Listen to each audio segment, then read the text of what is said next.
Minsan parang hinihintay ko na talagang magsuntukan itong dalawa at ako magkulitan eh. Sobrang pilya sa isa't isa eh. But yun yung natutuwa akong makita sila kasi alam mo lang na dito, nag-gel na sila as a group and alam mo lang na malaki yung itutulong din kung paano nila dadalhin yung material. Yun. And at the same time, kapag nagdi-discuss kami, natutuwa ako na parang how they really want to give a different personality to each character. I don't want to say just to learn, kasi parang kapag yun sa bagay na kasi alam kong inaaral nila eh. Mayroon ako nakikitang naka-notepad, may mga sticky notes yung iba. Alam mo lang na talagang they really want to learn and to study their material and their character as well. And ako naniwala ako that they would give justice to each character na na-assign sa kanila. May sisingit lang ako, Philips, no? Direct, totally, this is a total turnaround sa pinanggalingan mong genre, which is horror. Ano ang kaibahan, and then the adjustment that you had to make. And then, of course, Tasha, are you open to love teams? Thank you. Hindi po bang horror to?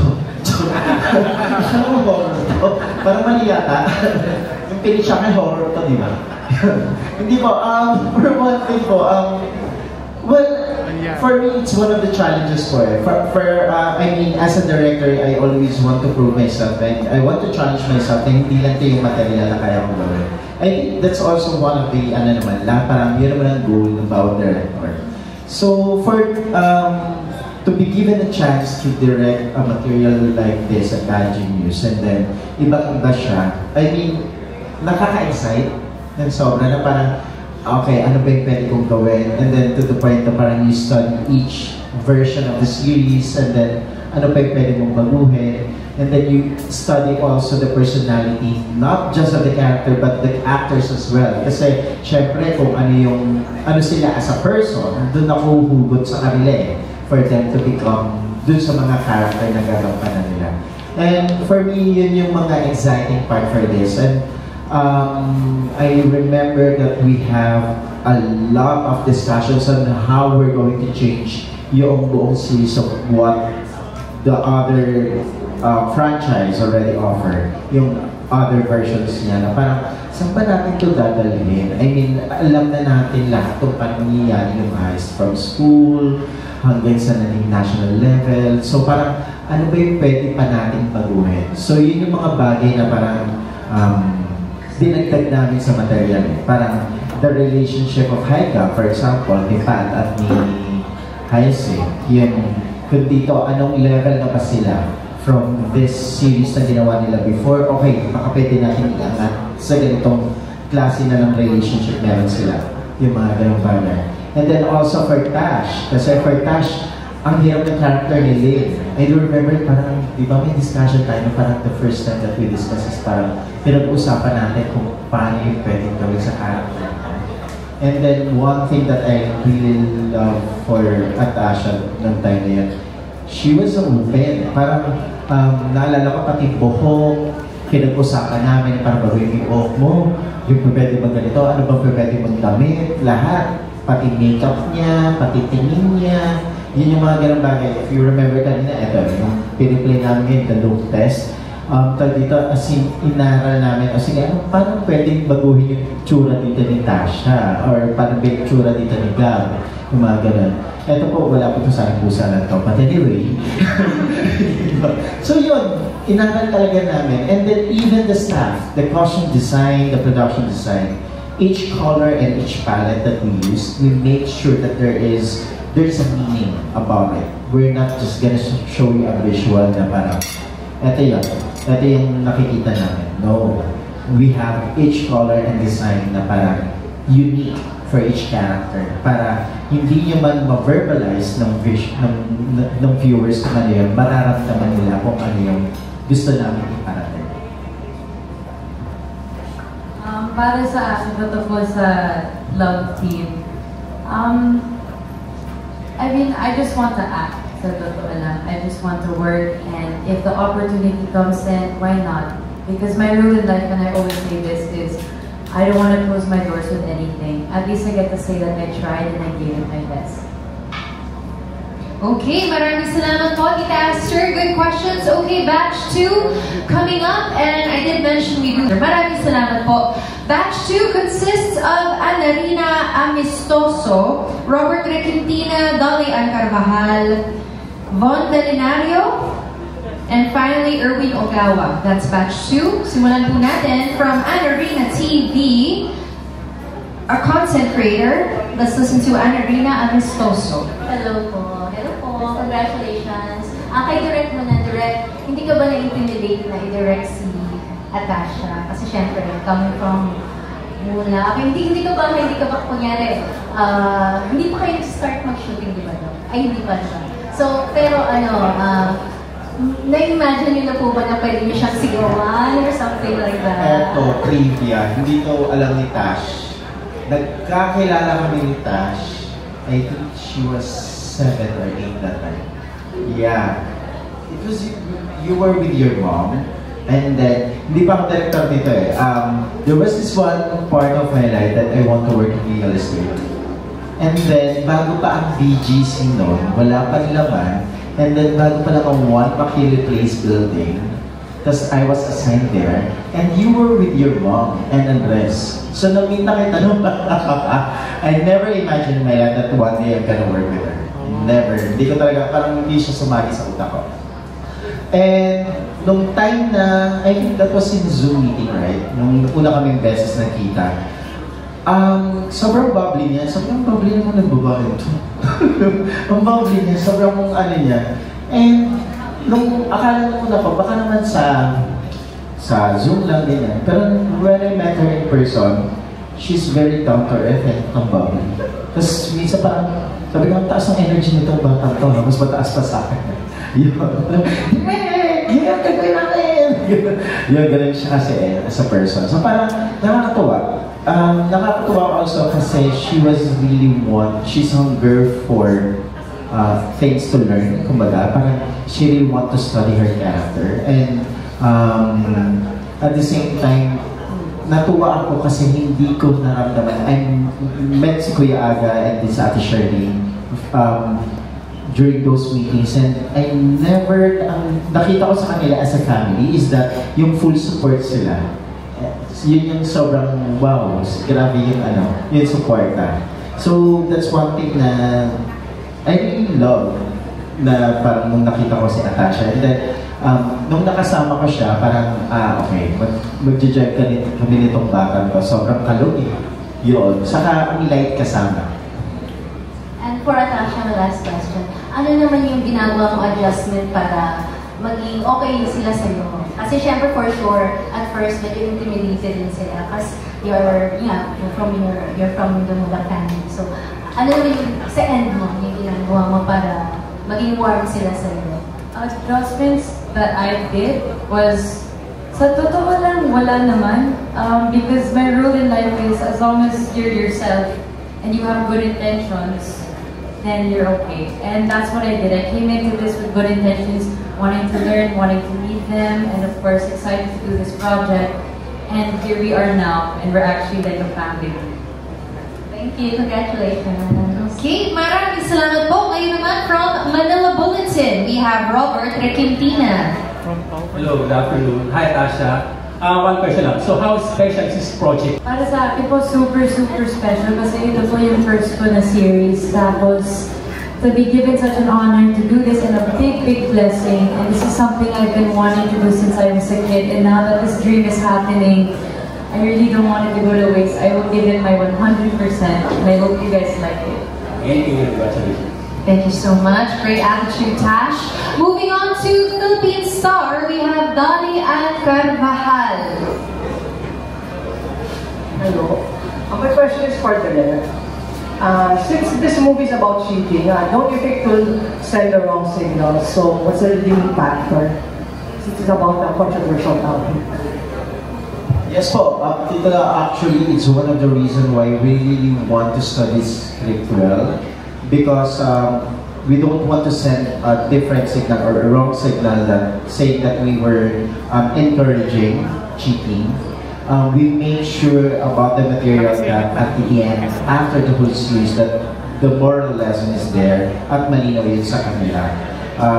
We have a lot of revisions in the material na kung paano namin gagawin yun. Because we just want to show the cheating na hindi lang siya, kumbaga, apektado, not just you, but the people around you, and your family as well, and your loved ones as well. So parang ginano namin yung buong series, para at least malino yung mensahe, hindi ma-lost in translation na parang, uy, wait lang, inaano nila, okay lang ang cheating. Cheating not just in school, but also in other aspects. Of course, diba? Especially yun. If it's okay, can I ask the foreign stars, no? Para sa inyo, what's more important, to be intelligent or street smart? Kasi may mga iba matalino sa school pero walang diskarte sa buhay. So, would you rather be street smart or intelligent? Alright, great question. Simulan natin kay Jai. Hirap ng tanong kasi syempre... Walang in-between, Miss Dolly, dapat... Ay, gano'n? Dapat kasi, importante rin talaga yung maging intelligent ka, but at the same time, street smart. Kasi sometimes being street smart, doon mo makukuha yung mga diskarte mo sa buhay, di ba? So, I think, for me, hindi street smart ka ba or... Ako kasi may pagka kind of street smart ako, mas gusto ko yung mas diskarte kasi being here for 20 years, diskarte minsan ang kailangan mo sa industriya natin kung paano ka magiging maayos sa pag-arte mo, sa lahat ng magiging proyekto mo, hindi ba? So, I guess sometimes, sige, let's give it a different way, parang street smart naman. Para, di ba, maging liquid lang tayo sa lahat ng mga pangyayari sa buhay. Para sa akin po, siguro po street smart din kasi you actually get to learn trial and error. That's how the real world actually works. Once you get out there, once you're coming of age and you explore, meet new people, you learn things along the way. Kaya? For me po, same thing. There's so much importance to both, but I would say more on street smart. I feel like I don't need to explain it even further kasi same po yung answer ko, pero just also based on like personal experiences and a lot of what I've seen in life, I feel like street smart can take you a long way. You did for street smart. Copy please. Thank you. Thank you. Okay, very interesting question as always. Maraming salamat, Miss Dolly. Next, moving on to Erwin Ogawa from Anong Ganap. Okay, since you're doing Bungie, so medyo connected sa cheating. So, any thoughts about cheating at school? Na-expose ba kayo dito or may a personal experience about cheating at school? Si Jairus pumakaksalit. Yeah, yung Jairus. Siyempre, we don't tolerate cheating, di ba? So, if there are experiences, maybe minor pero hindi something that you should do. Hindi ba? So, ako naman, cheating parang wala naman. Since I did homestyle naman kasi, ever since, until I went to college for film sa Mint. So, wala naman cheating na naganap. It's kailangan talaga hard work. It's earned, not given. So, you gotta do it right. Thank you, Tash. Para sa akin po, wala naman akong experience with cheating sa totoo lang. Because just like Jai said, you really have to work hard in order to get what you want. It's all about the work you put in. Thank you. Hi. How else can I explain?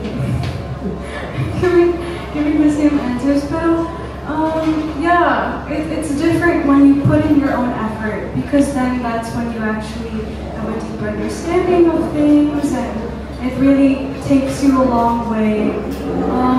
In terms of the story, I think one of the biggest things that really brings things to light, that really, what's the word, interests me is how our characters tackle the system, the school system, and especially those in the lower class. And it's all like about survival and just trying to go with a system that's already failed them. So it's, yeah. But with cheating, I do not, what's the word? Console. Yeah, same with them kasi it's better, like what Jai said, hard work and, you know, pag na-earn mo, mas masarap yung feeling. And of course, ito yung tatake ng series na to. Yeah, sa una madali, pero in the long run, there's gonna be consequences. Is it worth it? Yeah. So, yun po yung tatake ng series na to. So, you know. Very well said. Congrats, guys. Alright, maraming salamat. So, walang experience in cheating ang cast natin. Yes. Okay, now, final batch this afternoon, we have Nurse Almo, Jaco Manangan, Jezreel Ellie, and finally Ian B. Estrella. Ngayon, pakinggan natin from GMA Entertainment, we have Nurse Almo. Hi, good afternoon. For the cast na lang, natanong na isang tanong. Since yung high school, tama ba high school? Yeah. Ano yung character traits ng mga roles ninyo na wish nyo na sana ganun kayo during nung nag-aaral kayo? Siguro sa akin, si Bank, yung sobrang hardworking niya. And as in, si Bank kasi siya yung matalino na hindi naman born with intelligence eh. He wasn't born genius. Talagang tinrabaho niya para maging genius siya. Right there and there, aral siya dito, aral doon. So, sana ganun. Di ba parang mas naging masipag ako. Pero syempre, with the work, ang hirap na naman i-balance eh. But with Bank also, nagagawa niya magkaroon ng time management between studies and, you know, being with her mom sa bahay. So, yun lang. Siguro mas sana mas naging masipag pa ako. Kasi since home study is your own pace. So, kung mas masipag ka, mas mabilis. So, yun lang. Para sa akin po yung character ko, Lynn, she's naturally smart. It's a natural born talent. And siguro that's one quality I wish that I had because during high school and college, what I can recall was really working late hours to make sure I get all my submissions done, no sleep, a lot of stress, a lot. Pero now that it's done, I'm happy that it's all accomplished. So that's one great wish I had.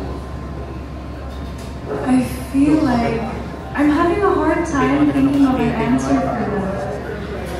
Kasi, based on my high school experience, something that I wish that I would have had, that Grace has, the only thing coming into my mind right now is she does have, I would say, a lot of determination for the things that she wants. Not saying that I didn't have that, but if I think about it in the sense of, for example, I went to an art school and I loved the arts, I loved what I did, but I wish I was able to push myself even more because I was more scared, I was more shy, not as outgoing and confident into what her passions are as Grace was.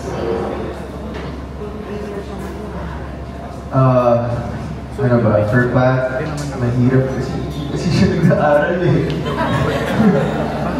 So parang naman kasi siya mag-aaral, so parang I don't want that trait, you know? Pero masasabi ko lang yung sobrang swerte niya lang. So anong swerte kasi ni Pat kasi sobrang yaman, so he doesn't really have to work for anything. We just, you know, pay for everything through money.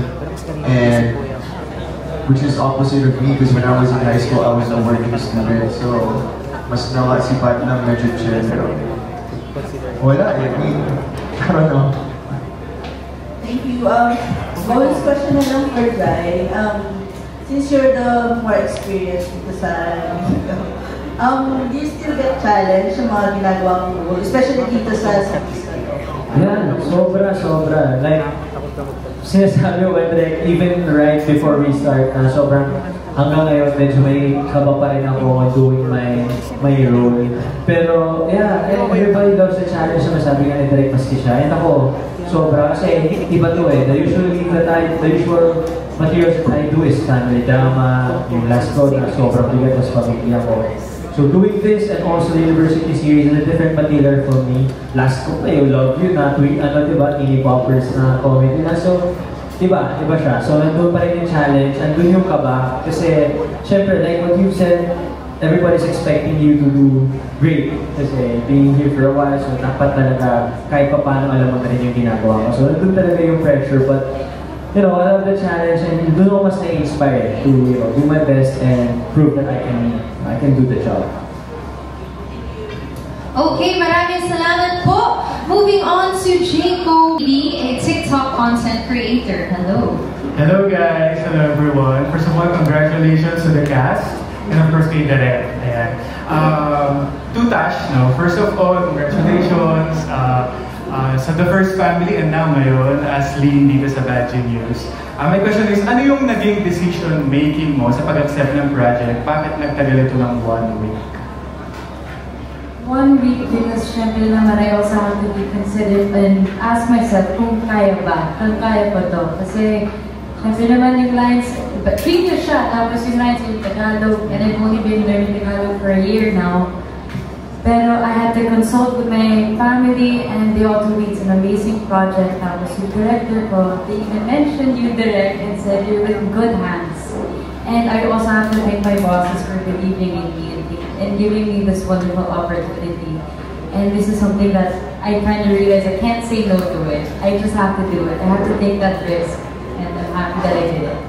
Looking forward to it. And sa tatlong cast, kamusta kayo sa high school life niyo? Like, how are you in school? Okay, let's start with Gab. I studied in Vegas, so high school was fun. I was really close with my high school friends and I played basketball in high school too as well, so I'm really outgoing in high school. But when I turned in junior year, I started working to work for my car. So I was a working student since junior year till college na, so I have to work for money and what I want in high school, and then in college, I got a scholarship. Then ginamit ko rin yun for school because I didn't want to do student loans in the US and it's expensive.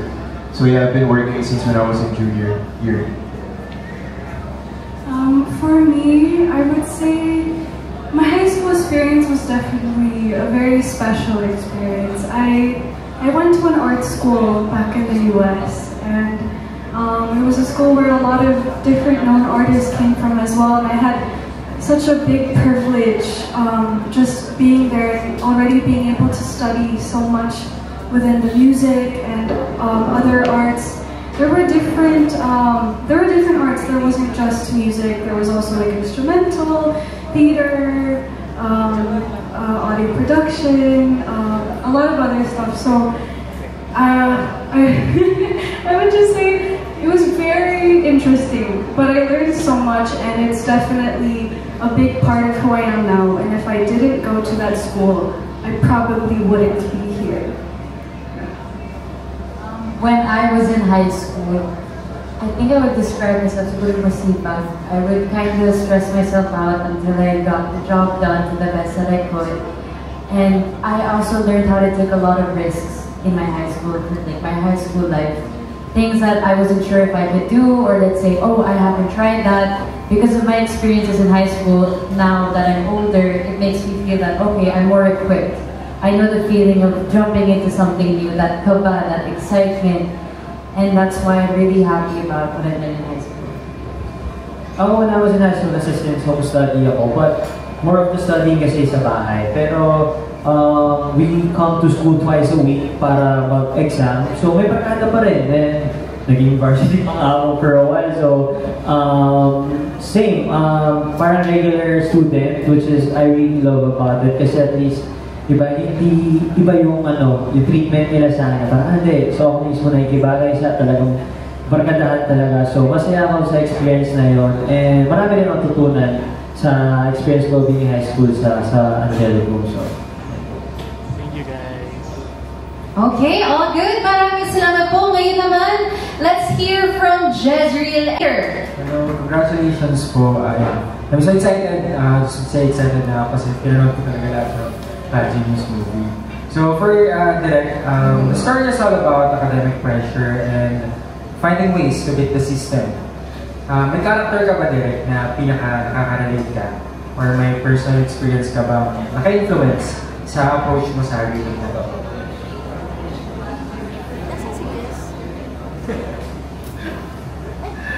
Loko-loko kasi ako nung high school ako.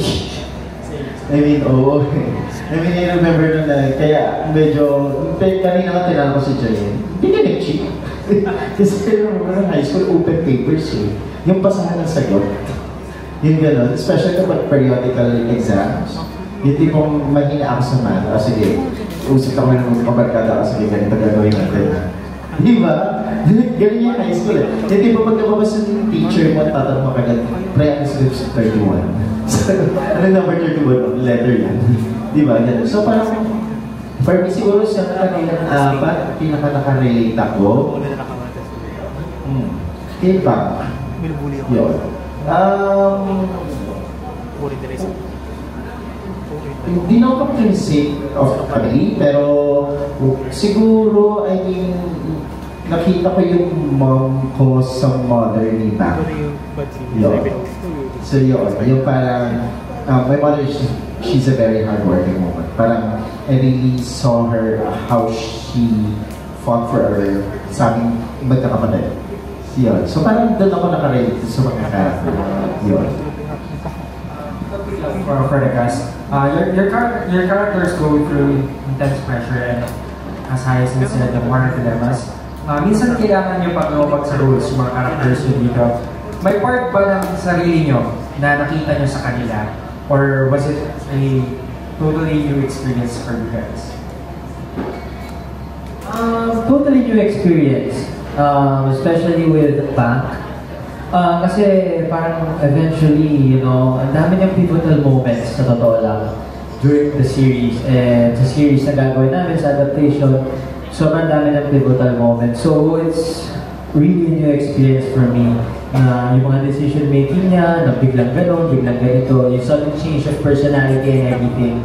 So new experience siya, and yun dapat nilang abangan siguro is maramdaman nila yung pivotal moments and yung gulat na bakit nagawa na yun, ano nangyari, pati bakit bigla naging ganun siya for some reason. So, yeah, new experience and I'm excited na makita nila yun siya. Para sa character ko po, or even this project, totally new experience talaga. There's similar qualities being the risk-taking and I would say observation skills with Lynn, but other than that, it's a new experience. For me, one thing that came to mind was I understand her pressure for the grades and the arts. Because back in high school, I auditioned to get into the top choir a cappella group of the school. And in order to do that, I had to maintain certain grades. And one thing that was hard for me was that I was struggling a lot mentally at the time. So it was just a lot for me to handle. Of course, I didn't go to the extent that Grace did. But I can understand the pressure that she feels with that. But at least at the end of the day, it went well. Kind of. And also, I can relate with her charm. Not in a way to use it ever manipulatively, but I was always seen as a very warm person to everyone. For me, sobrang total new experience to kasi si Pat sobrang yaman, medyo may kupal siya in a way, sorry for the term, bully.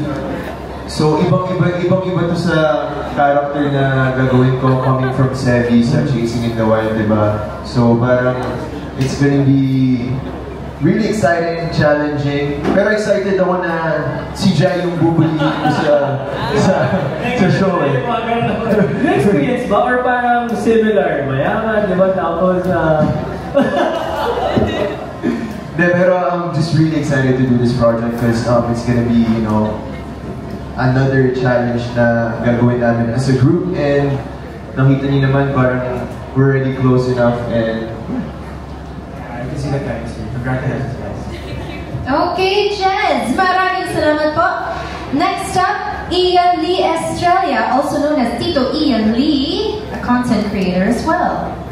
Hi, everyone. Congratulations sa Bad Genius. I'm super excited kung paano siya mag-turn out. Pero for direct, Bad Genius has been adapted multiple times. Did it present any challenges with the creative process pag-adapt into a Filipino setting? Sobrang dami. I mean, ang hirap. I mean, to be honest, for me, the more a franchise a project na in-adapt into different country na maraming adaptation, mas tumataas yung expectations. How are you going to beat that? Kasi parang hindi lang isa, hindi lang dalawa. Di ba? Parang itong multiple, no? So parang, ano pang ipepresent ko? Paano ko pa ikikwento yan ang bago na hindi pa na-ikwento? Hindi na sila sa akin. Ano nang gamit, hindi na eraser? iPad? Naka-iPhone na ba sila rin?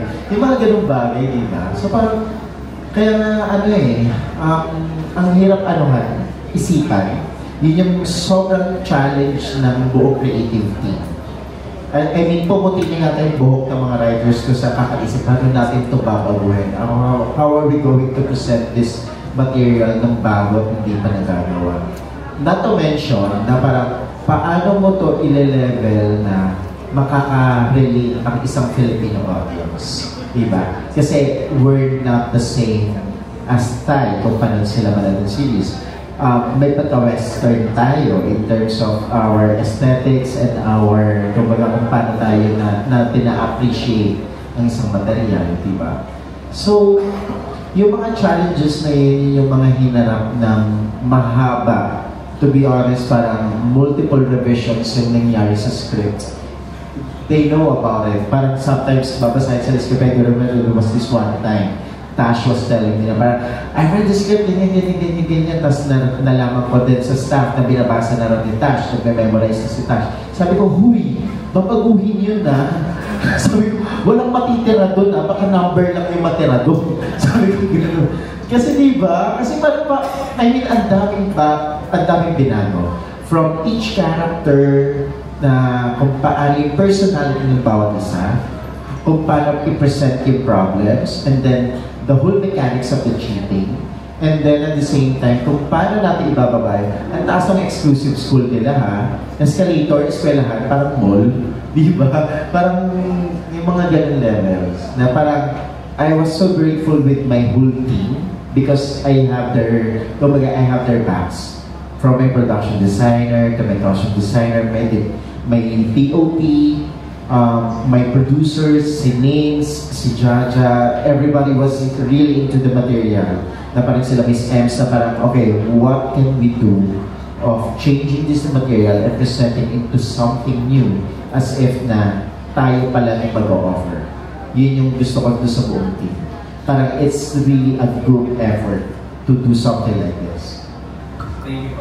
That makes it more exciting. For the whole cast, was there anything about your characters na relatable para sa inyo? Not really about the personality, pero anything na pinagdaanan ng character nyo dito sa adaptation na to, siguro teaser na rin for everyone.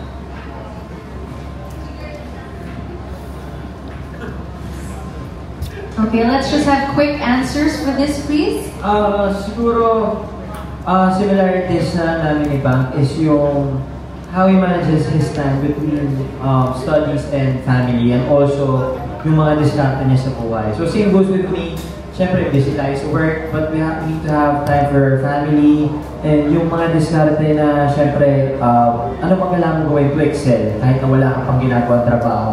Kahit nakatapos mo pa lang, ano ba yung dapat mong gawin para tuloy-tuloy ka natututo, tuloy-tuloy ka gumagaling doon sa craft na meron ka, di ba? So, siguro yun yung similarities namin na sobrang hardworking, and sige, buhati ka naman kukuha na hardworking kasi mga sabi, hindi ka naman hardworking.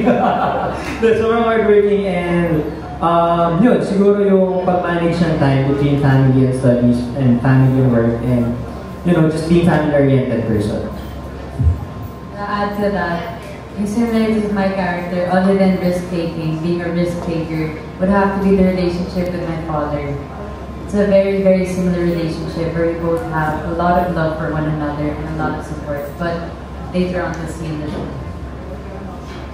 I would probably say the love she has to the people that she cares about and her passions.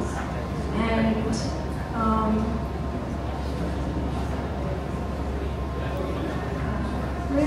to add on. For me, siguro yung expectations ng family niya na to have to have a good grades in high school. Alright. Maraming salamat, Tito Ian. And finally, as entertainment, we have Dars. Hi, good afternoon, Direk, Chai, Asha, Haya, Dab, hi. Congratulations in advance. So, Bad Genius. Let's do a Bad and Genius reveal where I want to ask you saang aspeto ng real life nyo kayo super dad and super genius. At aling aspeto dito ang napaghugutan nyo para umatake dito sa series na to? Ganda ng tanong, ha? Talagang pang finale. Okay. Sino may sagot? Let's start with... Okay, so... Di ako artista. So in what aspects are you bad and geniuses in real life? Okay. How about... Sige. Direct. Okay, bad. Pinaka-bad ako sa bagay na dito. PlayStation. Sobrang addict ako sa PlayStation. Yeah. I mean, may mga, kapag wala akong work, yan yung mga tipong tatlong araw na gising pa ako. Nakalala ng PlayStation. Parang name a game. I'll give you what you should do. Gano'n. Yun, di ba gano'n? Sobrang addict ako dyan. Yan yung weakness ko. Siguro same kay Direk. But, pero in terms of play, sa computer naman, like I would say 4 a.m., 5 a.m. playing games from 4 p.m. So grabe ako maglaro. And at the same time, siguro weakness ko rin minsan is yung when you give instructions or kapag sa school, kung walang hindi ina-analyze or hindi pinapakita sa akin ng kung paano siya gawin, medyo hirap ako siyang intindihan. Not until pakita sa akin kung paano gawin, especially with film. Kung ituturo lang sa akin verbal, parang medyo malilito ako. Pero on the spot, kaya minsan mas gusto ko na, doing camera ops na talaga on the spot, shadowing mga POPs natin sa industry. Mas naiintindihan ko kasi yung bagay na yun. So, genius siguro, hindi ako magaling pero siguro comfortable ako sa pagbabasketball sa sports. And some kind of physical activities medyo may confidence akong gawin, comfortable akong gawin. And doing this job, siyempre, mahal ko to, gusto ko to. So, yeah, siguro dun ako genius. Kinda. Para sa akin po, hindi naman bad, pero weakness will have to be that wanting perfectionist ako. Meaning, I really pay attention to the details and I expect myself to be able to do the work that's needed. And in terms of genius, siguro po yung high school at college life was very kind of like a nerd. I always tried to make sure I did my best with my school and my academics.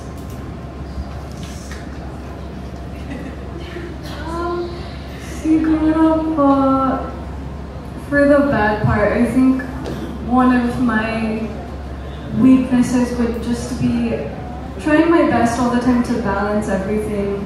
Especially as someone, I live alone and I can only take care of myself because all of my family is far away.